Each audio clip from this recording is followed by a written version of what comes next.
This is VRider SBK. VRider looks to be the real deal here, offering online multiplayer, global leaderboards, licensed bikes, licensed drivers, and licensed circuits. So stick around while I put VRider through its paces and find out if it actually delivers on what might be the impossible, an actual sim racing game for the Quest.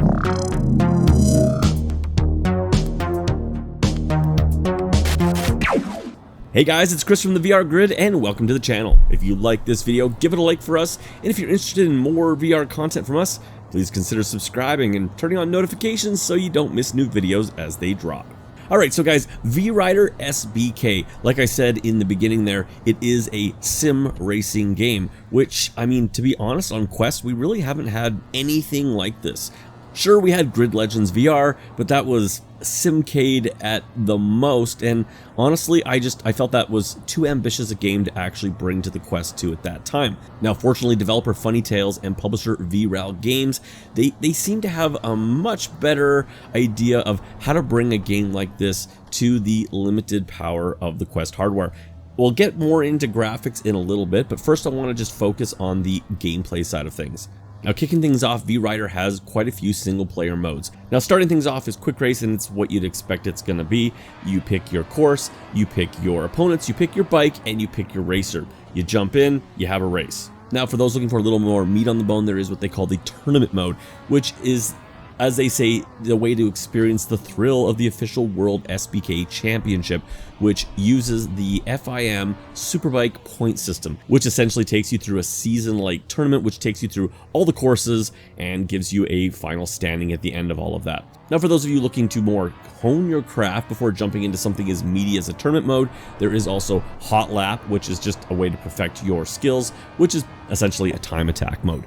In addition to that, there is also Track Trial, where you can just go master the circuits through time challenges on different sections. But where I think a lot of the replay value is going to be for people, and I'm really happy to say that this was included, was the multiplayer side of VRider, which includes an online real-time multiplayer mode, which allows you to go head-to-head with up to 6 players. In addition to that, there is also a Ghost Challenge mode for those of you who want to race against recorded laps from either global players or yourself. Now, of course, you might be wondering, tournament mode, that sounds great and all, but are there enough courses to even justify tournament mode? The answer to that, I would say, is actually surprisingly yes. There are 12 real-life courses. Now, again, I'm going to get more into the visual side of things, so I don't want to go too off course on this, but I wouldn't say these are laser-mapped courses. They don't feel like they have that track detail that you would expect from some of the better sim racing games out there. But from my experience on these courses that I've played in more car racing sim games, the courses feel fine, and they definitely feel like the real world counterparts, even if they don't nail all that little nitty-gritty track detail that you might be used to in some of the more hardcore sims. There are 5 licensed bikes in here, coming from brands like Ducati, BMW, Kawasaki, Honda, and Yamaha. Now, in addition to licensed bikes, there's also licensed racers. So that means the teams, the sponsors, everything that you want to see in a licensed game is represented here, and that's just awesome to see in a Quest-only racing game. I just feel like our little headset's just growing up. Now, jumping into the racing side of things, like I said before, this is definitely skewing towards the sim side of things. Now, I know that it actually kind of like stressed me out a little bit, because even though I would count myself as a sim racer when it comes to cars, of the two-wheel variety, this is pretty new to me, and I'm not gonna lie, the learning curve here is pretty high, because I would relate it to almost like jumping into a dirt rally game if all you've ever raced is like tarmac racing. It's a completely different way of approaching corners when it comes to your braking lines and just your racing lines in general. It's really different, because it's all about the leaning and braking and throttle control. But the lines that you take through corners, it feels very different than drifting a four-wheeled car around a corner. And that took a lot of learning for me.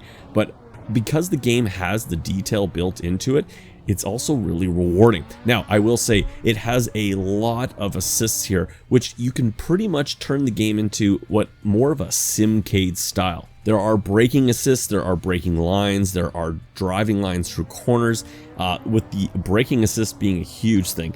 In addition though, there's also two ways that they can handle the throttle. There's the traditional trigger for throttling, but then there's my personal favorite, which is actually a twist to throttle, which was awesome when it comes to just like VR immersion. In addition to that, it's not a matter of just like turning your hands left and right, because that is how it works. There's no stick wiggling here when it comes to turning. You're actually grabbing the handlebars and moving your hands kind of left and right, but you're also leaning with your body and your arms.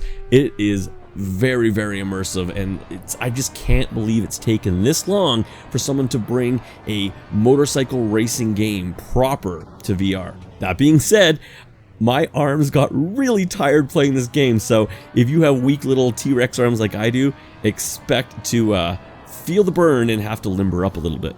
Now, like I said, I'm no expert when it comes to two-wheeled sim games, so when I'm talking about how realistic this feels to race, take that with a grain of salt. But the one thing I will say that the developer has absolutely nailed here is the sense of speed when racing one of these crotch rockets around these courses. I mean, it's all open cockpit, so the sense of speed is incredible here. But in addition to that, they have got camera shake going on here, and then the sound of wind blasting by your head here. Again, we'll talk a little bit more about sounds, but just the absolute sense of speed, and especially when the bike is right down on the road around corners, it's a pretty incredible feeling, and this is one of the reasons why I love VR. And one of the things that helps that realism is, of course, the visuals. Now, I mentioned Grid Legends earlier on, and I thought that game was honestly pretty ugly in VR and just overly ambitious for the Quest 2. Now, this is also playing on the Quest 2 and Quest 3. I don't think there's any enhancements yet for the Quest 3, but it doesn't matter because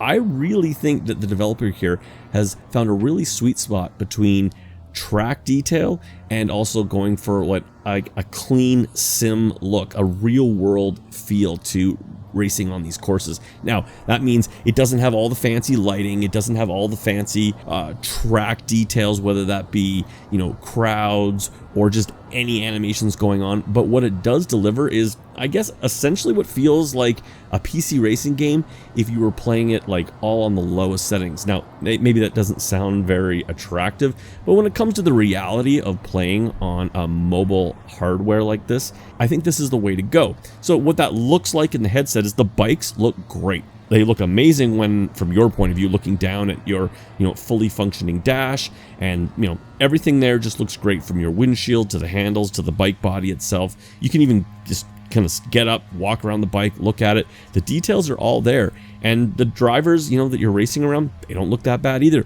But the course itself, the details where it needs to be. I mean, of course, you can see some detail drop off in the distance with a little bit of foveated rendering off in the distance, but it's nothing super aggressive.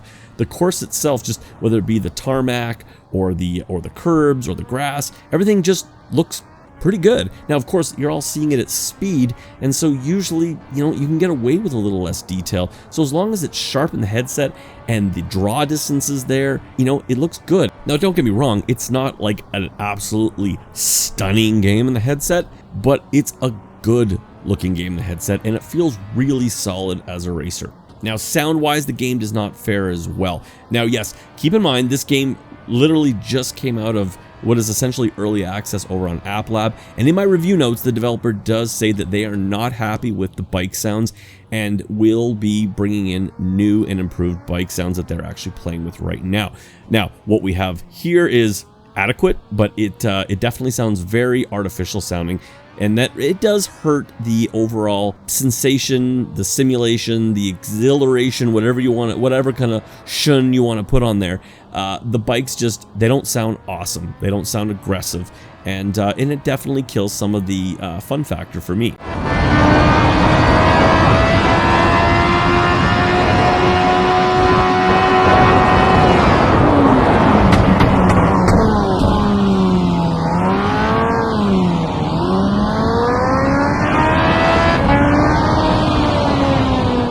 3D sound is fairly weak. I mean, you can hear the bikes around you like competitors' bikes, but they don't sound great either. And just the sense of them coming up behind you and passing and going beyond you, it's not an overly detailed sound mix.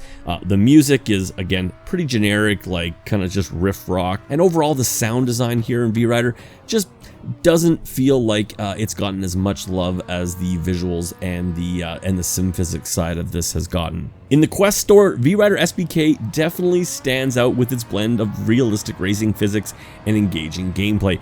It's also the official game of the Superbike World Championships, and that's a pretty big plus. One of the sections of the Quest library that is definitely lacking is when it comes to sim racing. The fact that it took us this long to get a motorcycle racing game in VR is absolutely crazy to me, because if you've ever played a racing game in the arcade, the whole idea of laying out on your bike and leaning into corners, throwing on a helmet, it just screams VR to me, and VRider nails it. From a decent single player offering and a 6-player online racing mode, VRider SBK delivers where it counts. This will never be mistaken for some high-end PC VR racing game, but for the Quest, this looks fantastic. If you're a sim racing enthusiast, and especially if you're a bike racing enthusiast, I absolutely recommend you picking up this game. I think it's kind of a no-brainer. For those of you who are maybe not into the sim racing side of things, tread carefully, but do know going in that there are a lot of options here to ease yourself into this. And once you take the time to start to master the sim craft here, I think you're going to find there's a very deep and rewarding, and most importantly, fun racing experience. The VR Grid gives VRider SBK a 7.5 out of 10. Anyways, guys, that's it from us. If you like this video, don't forget, hit that like button, subscribe if you aren't already, and feel free to leave a comment in the comment section below, as we love talking VR with you guys. I'm Chris from the VR Grid, and as always, I will catch you on my next video.